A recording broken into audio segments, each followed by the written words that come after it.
I don't know what I was thinking on Wednesday when I picked out the scripture that I would read this morning. Usually when I have a long passage, I pick out a couple of key verses. But for some reason, I put all the verses from 5:1 in Exodus to 6:9. So here we go. It may take an hour and a half.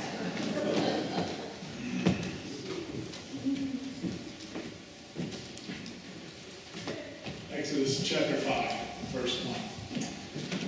And this is from the New Living Translation. After this presentation to Israel's leaders, Moses and Aaron went and spoke to Pharaoh. They told him, "This is what the Lord, the God of Israel, says. Let my people go, so they may hold a festival in my honor in the wilderness." "Is that so?" retorted Pharaoh. "And who is the Lord? Why should I listen to him and let Israel go?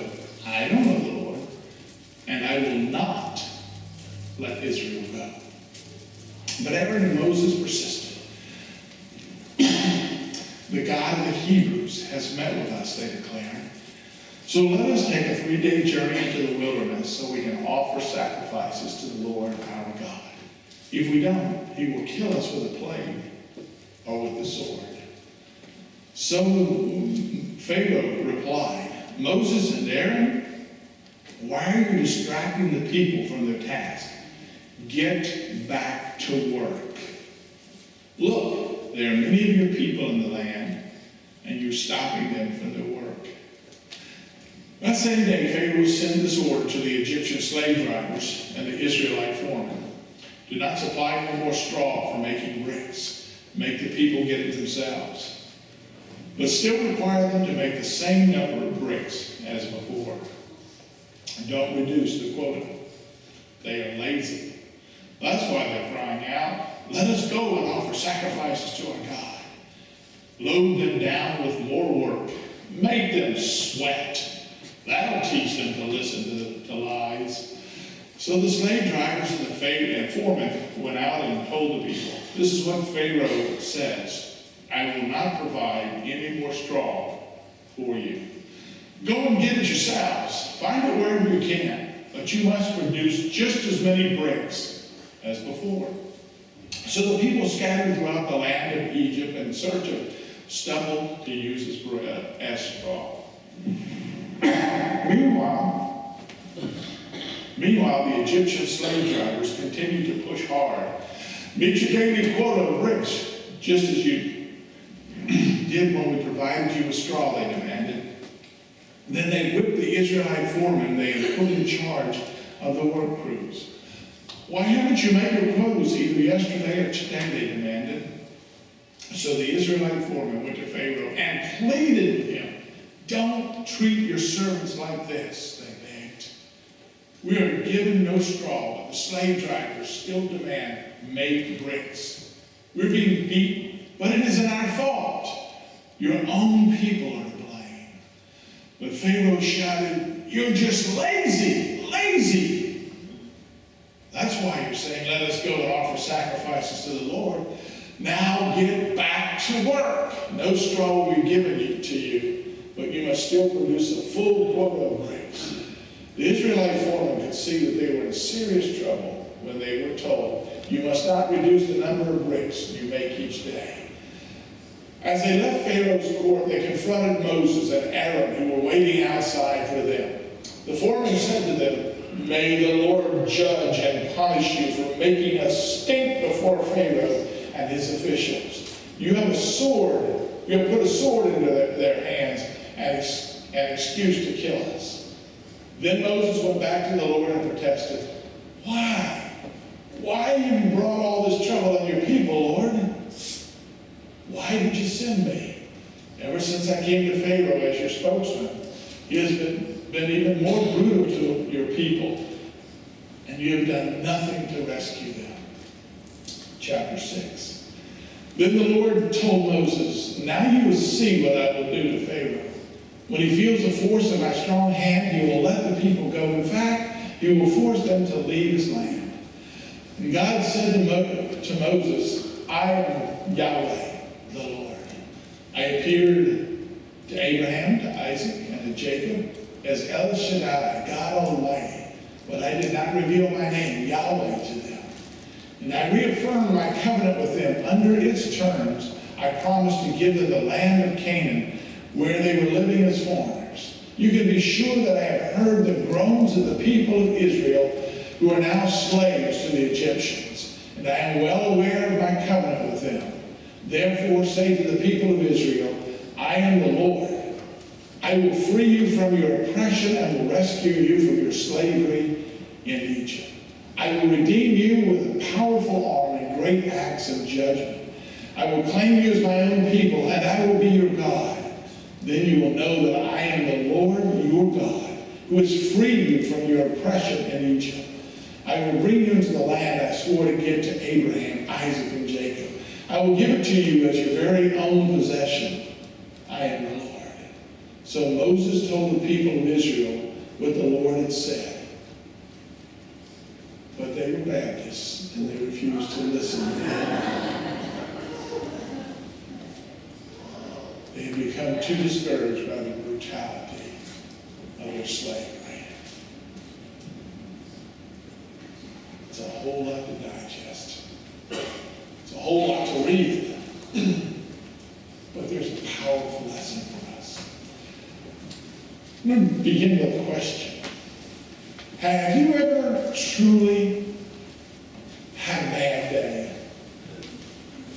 Have you ever had a day that started off bad and then got worse as it went along? Cheer up, they said things could be worse. I cheered up, and sure enough, things got worse.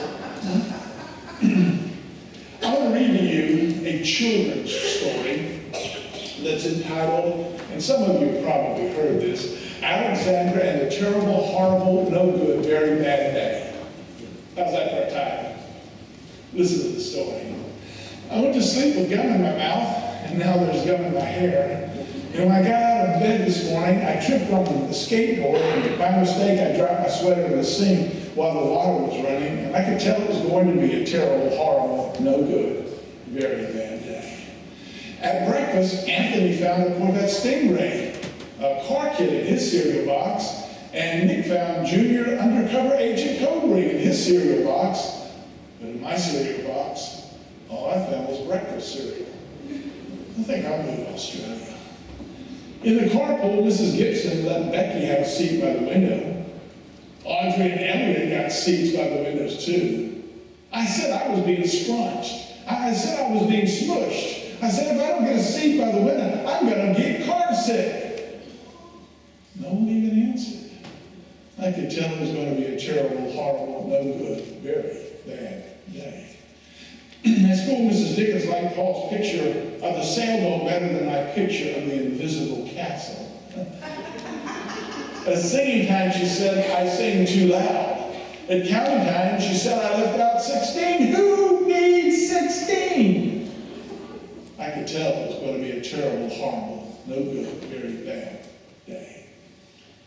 That's what it was, because after school, my mom took us all to the dentist, and Dr. Fields found a cavity just in me. Come back next week and I'll fix it, Dr. Fields, said Dr. Fields. Next week I said, I'm going to Australia. On the way downstairs, the elevator door closed on my foot, and while we were waiting for Mom to go get the car, Anthony made me fall where it was muddy. And then when I started crying because of the mud, Nick said I was a crybaby. And while I was punching Nick for saying crybaby, my mom came back with the car and scolded me for being muddy and fighting. I'm having a terrible, horrible, no good, very bad day, I told everybody. No one even answered. So then we went to the shoe store to buy some sneakers. Anthony chose white ones with blue stripes. Nick chose red ones with white stripes. I chose blue ones with red stripes, but then the shoe man said, and we're all sold out. They made me buy plain old white ones, but they can't make me wear them. When we picked up my dad at his office, he said I couldn't play with his copying machine. but I forgot. He also said to watch out for the books on his desk, and I was careful as could be, except for my elbow. He also said don't fool around with his phone, but I think I called Australia. My dad said, please don't pick him up. Please don't pick him up anymore. It was a terrible, horrible, no good, very bad day. There were lima beans for dinner, and I hate lima beans. There was kissing on TV, and I hate kissing. My bath was too hot. I got in my eyes. My marble went down the drain, and I had to wear my railroad train pajamas. I hate my railroad train pajamas. When I went to bed, Nick took back the pillow he said I could keep, and the Mickey Mouse nightlight burned out. I bit my tongue. The cat wants to sleep with Anthony and not with me. It's been a terrible, horrible, no good, very bad day. My mom says some days are like that, even in Australia. Have you ever had a truly bad day? Have you ever had a day that went from bad to worse? If so, then, first answer on your sheet. If so, then you can identify with my old buddy Moses. In chapter 4, if you go back and read that, I guess I could have read that this morning too, and taken up another 10 minutes. In chapter 4, we discover that Moses had accepted the call of God and had secured the release of his father-in-law and began his journey back to Egypt. Along the way, Moses met up with Aaron, whom God had sent out to meet his brother. It's always encouraging to me, and I hope it is to you, it's always encouraging to know how God works from both ends to make his plans come into being. When Moses and Aaron arrived, they summoned a meeting of the elders where they revealed all the words, everything that God had given them, and showed them the sign of God's power. The people believed, and the easy part was over. And it was time to relay to Pharaoh the message of God. The acceptance of the people was very reassuring, but confronting Pharaoh was another story. In fact, as I read the story, Moses' bad day began when he gained an audience before the king. There's some lessons I want us to learn today. For where we are in the 21st century, here at 4 Mile Creek Baptist Church, the first thing is this.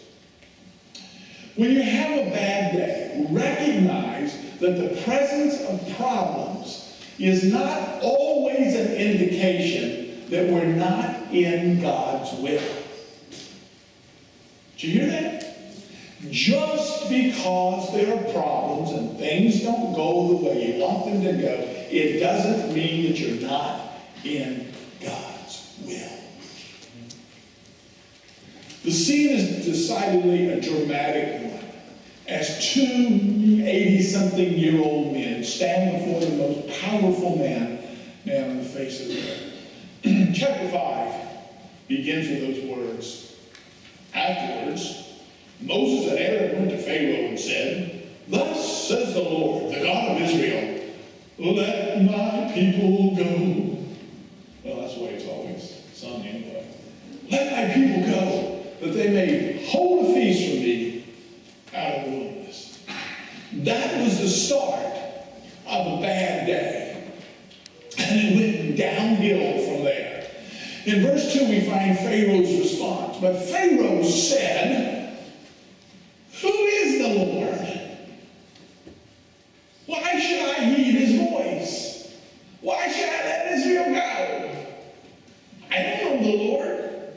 And moreover, listen to me. Read my lips. I ain't letting you go."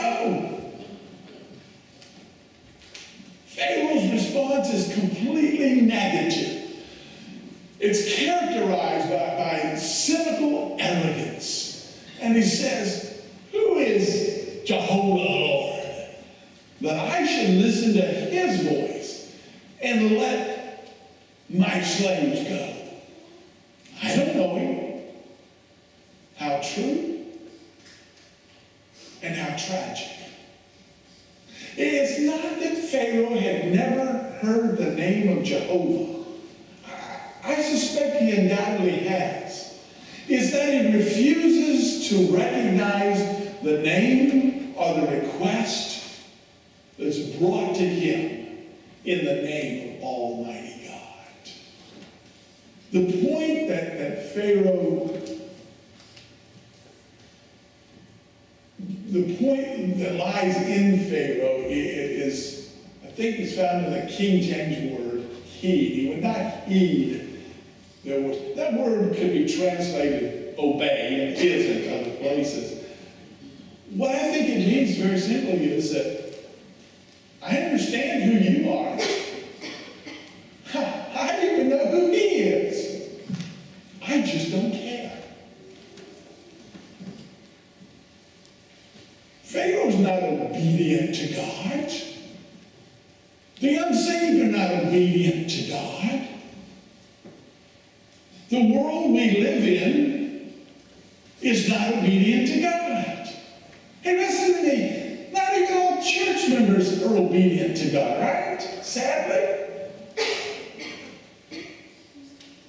Pharaoh, I think, understood from Aaron and Moses that he wasn't getting a request, but he was getting a mandate from one greater than himself, God Almighty.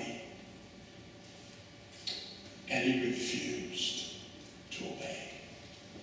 F.B. Meyer, in the life of Moses, wrote these words, and I quote, "To appreciate the audacity of the demand, we must remember the unbridled power and authority claimed by the Egyptian monarchs.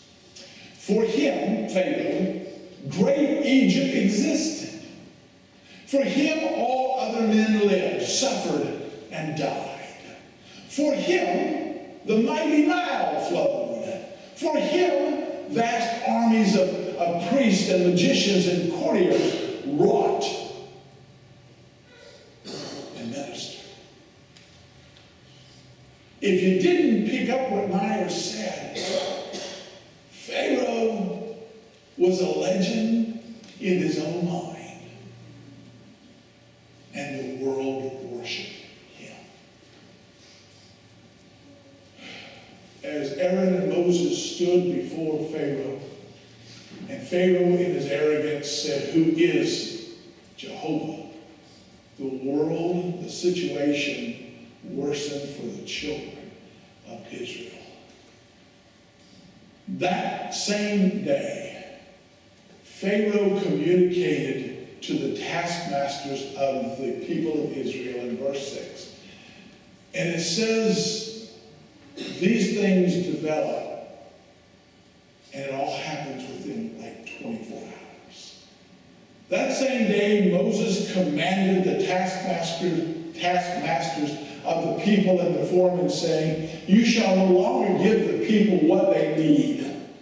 Don't give them straw to make the bricks." That's what holds the whole thing together. "But require them to make the same amount of bricks. Don't slack off. Be just as hard, if not harder, on them. Lay heavier work upon them.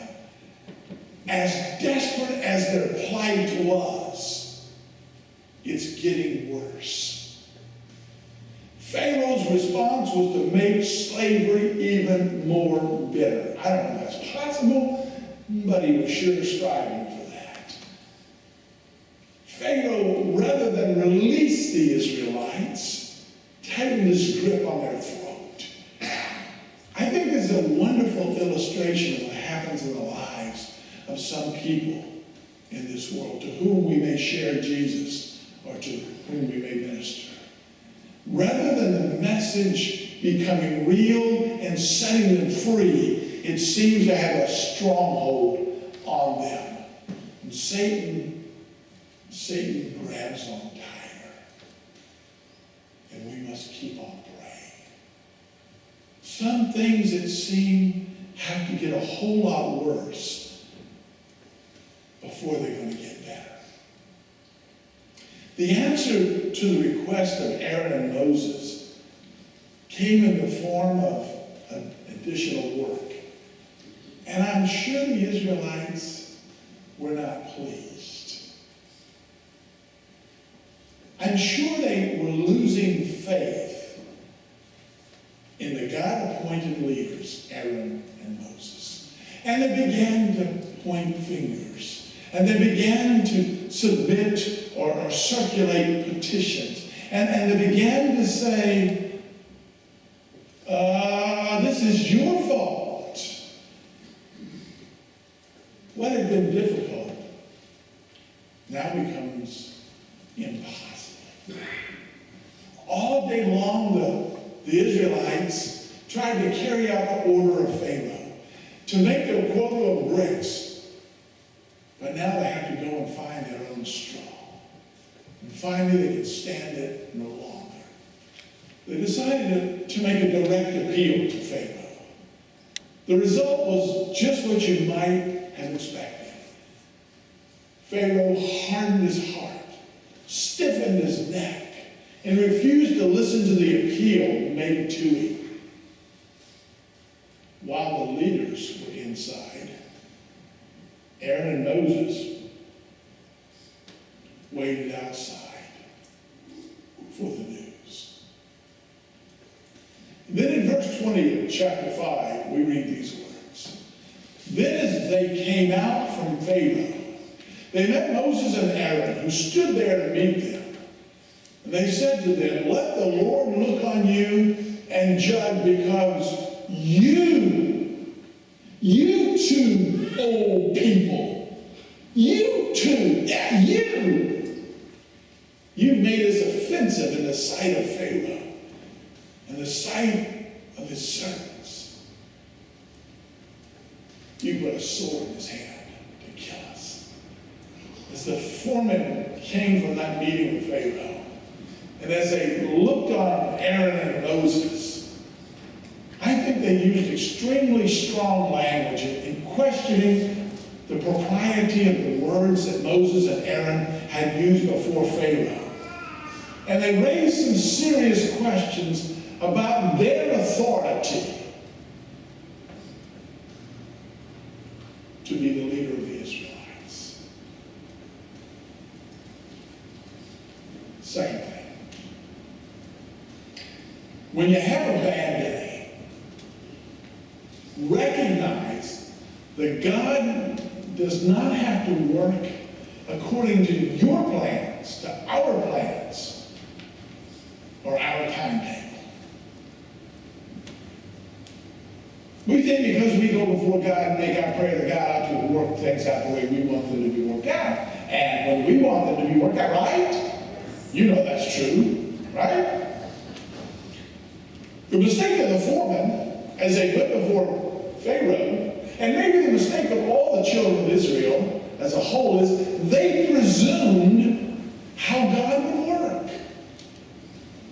And he didn't work the way they anticipated, and they were offended. They were offended because they didn't get their way. Maybe a little bit of immaturity here. We Christians, we can experience uncertainty if we have expectations of how God should work in a particular situation, and God doesn't work the way we want. Moses shouldn't have been surprised by Pharaoh's reaction. In fact, God had earlier warned him what was going to happen. If he thought he was to announce that Pharaoh should release the children of Israel, and Pharaoh was like, oh boy, yeah, sure, I'll let go all my slaves. Yeah, hey, no problem. All my workers' dogs, no big deal. God had told Moses, your day's going to get worse before it gets better. And it was only after the firstborn was taken from Pharaoh that Pharaoh to say? Good. Third thing. When you have a bad day, recognize that when problems abound, be careful which way you run. Listen to me here. When tough times come, be careful the direction in which you run. I want you to consider for a moment how the response of the people must have affected Moses. All those memories of rejection and inadequacy came flooding backward, back into the heart of this man, Moses. He must have had a strong urge to run and hide. You know, he had done that earlier. Right? He fled to the backside of the desert. That's where God found him. And God found him in that unusual way. Remember the burning bush? Moses! Moses! Huh? Come here, brother. Got something for you. Huh? Hey, man, cool up. Bush is burning, but not burning up. And God spoke. Moses, remove your sandals.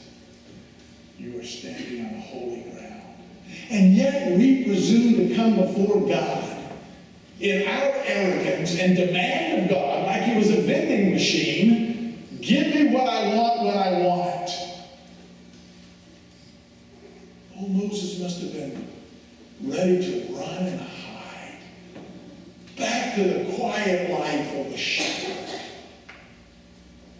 Away from all of this that God had put him in charge of. And I want to tell you something, Moses did run.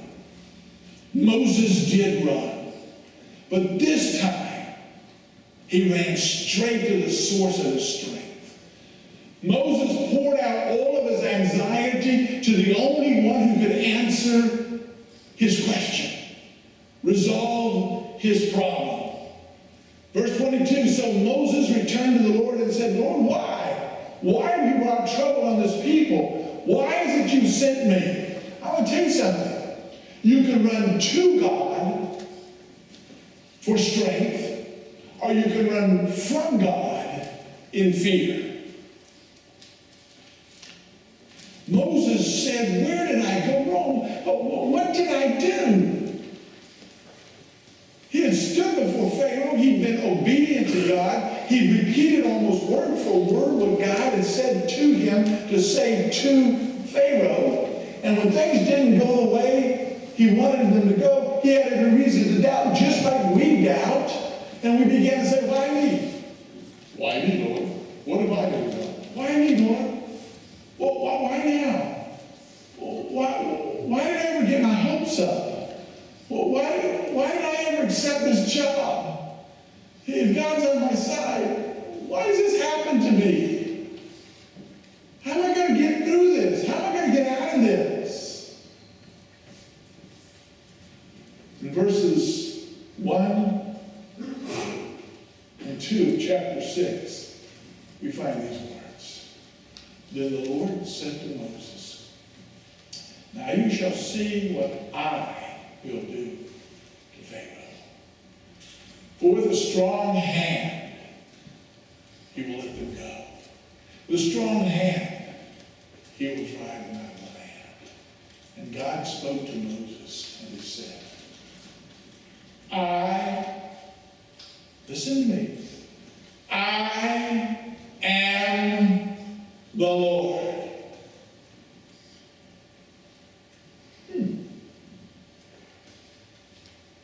Sometimes we question who is in control.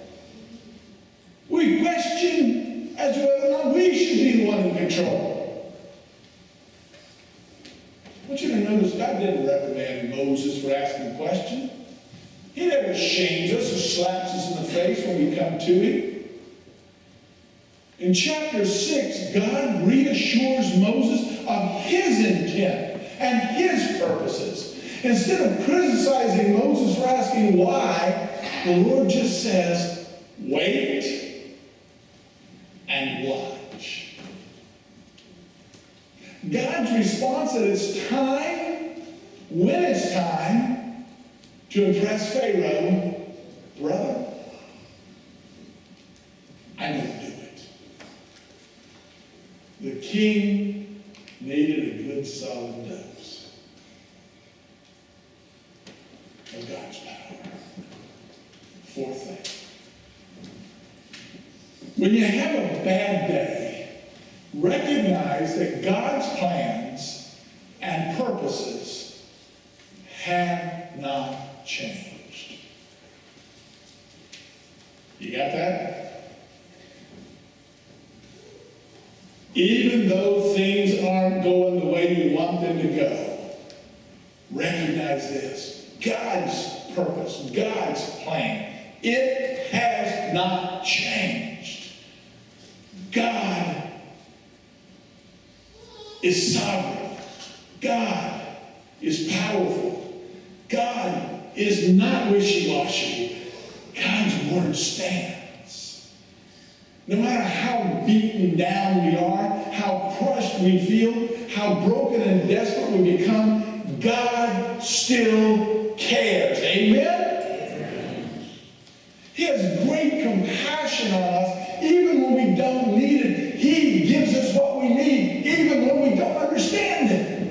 No matter what our problem is, no matter what our sin is, no matter what our shame is, He desires to help us. We are more important to God than what we've done or accomplished. We are more important to God than even what we think we are. That may be difficult to understand in a world that measures us by our accomplishments or the lack thereof.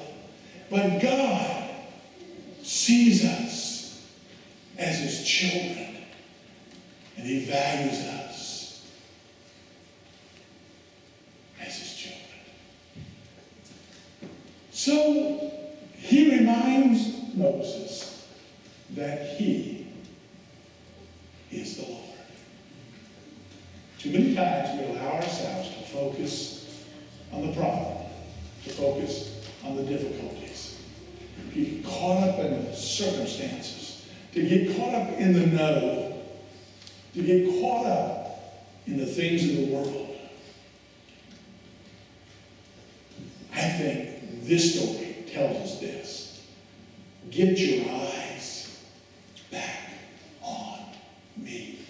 Remember who I am. I think the author of Hebrews 12:1-2 says it well. Let us run with endurance the race that is set before us, looking to Jesus, who is the author and finisher of our faith. Until you fix your eyes upon Jesus, you won't be able to handle those days that go from bad to worse. When your schedule presses, when your prospects thin, when your hope turns low, when people disappoint you, when events turn against you, when dreams die, when the walls close in, when the prognosis seems grim, when your heart breaks, look at the Lord and keep on looking at Him.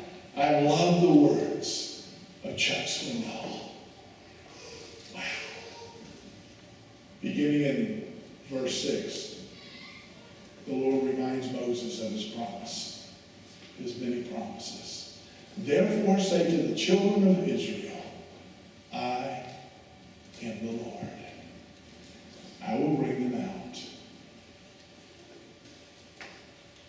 I will rescue them. 7 times in verses 6-8, God says, I will. I will. I will bring you out. I will rescue you. I will redeem you. I will make you to me as my people. I will be your God. I will bring you into the land. I will give you as a heritage. In spite of all these reassurances from the Lord, things just kept getting worse and worse. According to verse 9, when He told the children of Israel what God had revealed to Him, they wouldn't listen. Pharaoh had already refused His request. And now he found out that he has no more credibility with the Israelites. I don't think Moses had any reason to sit down and begin to have a party, a pity party. Say, nobody likes me. Nobody cares for me. They're all picking on me. But what did Moses do? What did Moses do when his bad day takes a turn for the worse? You can't beat the plan of Moses. He came back to the Lord. Listen to me. When things get bad, there's no better place to go than to the Lord. Amen? Moses had been discouraged. He was frustrated. He felt helpless. But he kept coming back. And the Lord met him every time. Every time. Here's your story from Chuck Swindoll as we come to a close. It's a story of a poet by the name of William Cowper. It's a remarkable example of a man who came to the end of his rope. I read from Swindoll's A Man of Selfless Dedication. Cowper found himself so deep in discouragement and despair, he tried to put an end to it all by drinking poison. But God graciously led someone to find him. His stomach was pumped, and he was delivered. As soon as he recovered, the despairing rider hired a coach to take him down to the Thames River, in which he intended to plunge himself into the dark, swirling waters. The driver of the coach, however, would have none of it. He restrained Cowper, got him back into the coach, and drove him home. Frustrated with that attempt, Cowper found a knife in the privacy of his house and attempted to fall upon it. If you can believe it, the knife broke. Still not deterred, he rigged up a rope in the basement, put his neck in the noose, dropped into thin air, but someone found him before he strangled and took him down. He couldn't even kill himself. Finally, in the depth of sorrow, he drove himself to the book of Romans. In the pages of that book, he found a passage that brought him to his knees and to faith in Jesus Christ. Years later, now as a mature man of God, Cowper penned his now familiar hymn, which is not in this hymn book. God moves in mysterious ways, his wonders to perform. He plants his footsteps in the sea and rides upon the storm.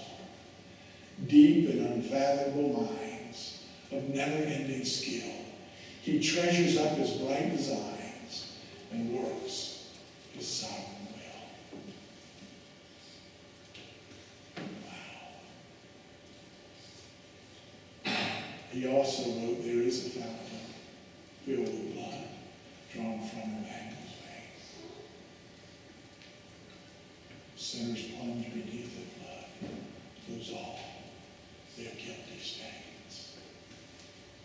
Moses, armed only with a piece of wood that he picked up out of the desert and used as a staff, and assisted by his God-appointed brother Aaron, began waging war on the mightiest force in all the world at that time, a war that ultimately left the throne of Egypt vacant. The Pharaoh died. All of Egypt was in mourning. But the children of Israel were free. Thank God Almighty, they were free at last. Free at last. We come down now to the time of our invitation hymn. And the hymn simply says, I surrender all. And we sing it. The question is, do we mean it? Do we believe that when we surrender all, no matter how bad our day is, no matter how far down we seem to slide, God is still in control, right? No matter what, God still has his plan for us. Amen?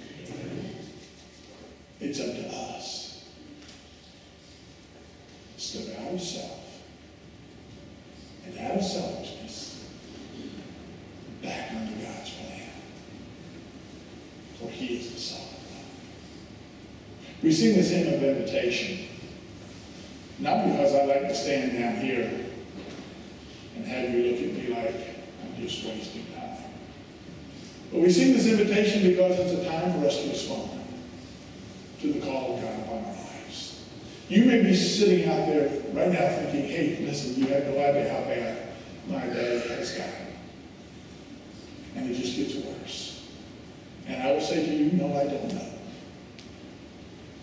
But I can tell you, there have been times in my life, both spiritually and physically, where I felt as though I had one foot in the grave and one on a banana peel. And I did not know how I could move forward. But God will make a way when there seems to be no way. It will just be faithful and following him. We stand together, we sing, I surrender all. That's the hymn. I surrender all. How will you respond? The church rolls are open. You can come and unite by transfer of letter, by statement of faith. You can come and surrender your life to Christ, receive him, and say, you come to the altar and pray. However God leads, this is where we stand. This is where we sing. This is how we give God the glory. I surrender all. No, you don't. So God says, no, you don't. You're still holding on to this. You're still holding on to that. You're still holding on to the. I surrender all. No, you don't. You can't let go. But God, I surrender all. God says, no, you don't. No, you don't. Not until you bow down before me. And you have no other hope but me. All to thee, my blessed Savior. I want you to leave this morning thinking about that. Do you really surrender all? Have you surrendered this thing about the next pastor of Fort Mount Creek to him? Are you still holding on?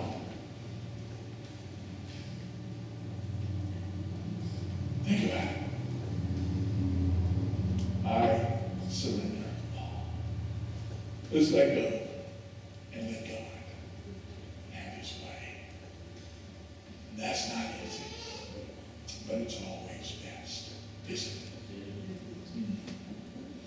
There will be no Wednesday night activities here except for no choir. No Wednesday night activities because there are other things that are going on.